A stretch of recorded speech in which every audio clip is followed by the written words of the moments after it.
선지자 하박국이 묵시로 받은 경고라. 여호와여, 내가 부르짖어도 주께서 듣지 아니하시니 어느 때까지이리까?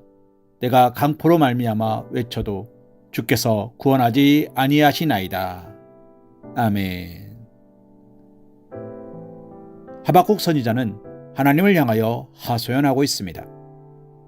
이는 하나님께서 하박국 선지자의 기도에 대하여 응답하지 않고 침묵하셨음을 의미합니다. 어느 때까지이리까? 라는 물음은 계속되는 선지자의 기도에 하나님께서 오래도록 응답하지 않으셨다는 사실을 보여주고 있습니다. 성경을 보면 기도 응답의 약속이 거듭하여 제시되며 특히 하나님께서 하나님의 의로운 백성들, 충성된 종들의 기도에 대하여 얼마나 깊은 관심을 갖고 계시는지 강조하고 있습니다. 실로 하나님께서는 의인의 기도에 귀를 기울이시는 분이십니다. 하나님은 의인의 기도를 외면하지 않으십니다. 물론 하박국과 같이 오랜 동안 기도하여도 마치 들어주지 않는 것처럼 여겨질 때도 있습니다. 그러나 이는 결코 하나님께서 성도의 기도를 듣지 않으심을 의미하고 있는 것이 아닙니다. 하박국은 비록 오래도록 기도의 응답을 받지는 못하였지만 결국 하나님으로부터 응답을 받았습니다. 마찬가지로 오늘 우리에게 응답이 없더라도 인내하며 기다리며 끝까지 간구하는 자들은 반드시 응답을 받게 마련입니다.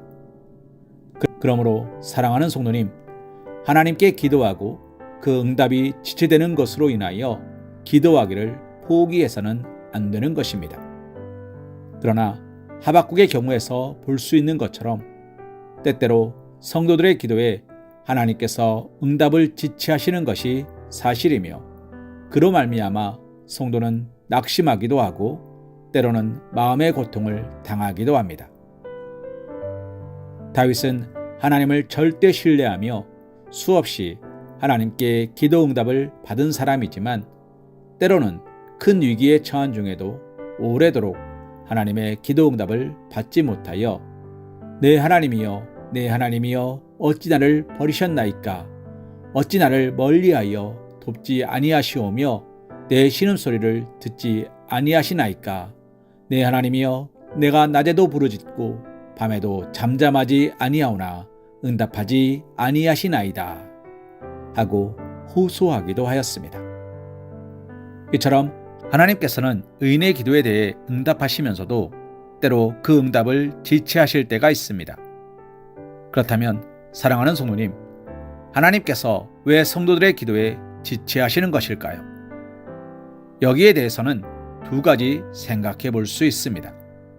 첫째, 기도하는 성도의 믿음을 보시기 위함이라고 할 수 있습니다.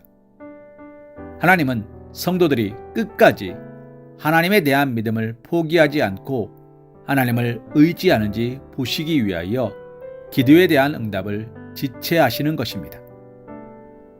둘째, 하나님의 때가 아직 이르지 않았기 때문이라 할 수 있습니다. 모든 일에는 때가 있기 마련입니다. 그처럼 기도 응답에도 적절한 때가 있습니다. 그때란 하나님의 작정 안에 있습니다.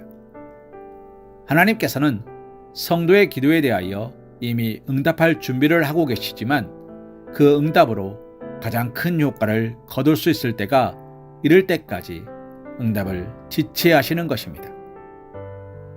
이러한 응답의 지체는 기도하는 성도의 입장에서 보면 답답하고 괴로운 일이겠지만 궁극적으로 보면 그것이 그에게 유익한 일이 되는 것입니다. 그러므로 우리는 하나님께서 기도 응답을 지체하실 때 하나님을 의심하거나 낭망하지 말아야 합니다. 하나님께서 응답을 지체하실 때 분명 우리를 향한 선하신 뜻이 하나님께 있는 줄 알고 응답의 때가 이를 때까지 포기하지 말고 기도해야 합니다. 하나님께서는 그 백성인 우리 성도들의 문제가 무엇인지 잘 알고 계시며 항상 기도하고 낭망하지 말아야 할 것을 가르쳐 주셨습니다. 사랑하는 성도님, 정녕 의인의 기도, 하나님께 합당한 기도는 반드시 응답된다는 사실을 믿고 잠시 응답이 지체된다 하여서 낭망하거나 기도하지 않는 실수를 범하지 말며 더욱 인내하고 간절하게 하나님께 기도하시기를 소망합니다. 시편 40편 1절 말씀으로 오늘의 말씀 묵상을 이어갑니다. 내가 여호와를 기다리고 기다렸더니 귀를 기울이사 나의 부르짖음을 들으셨도다. 아멘.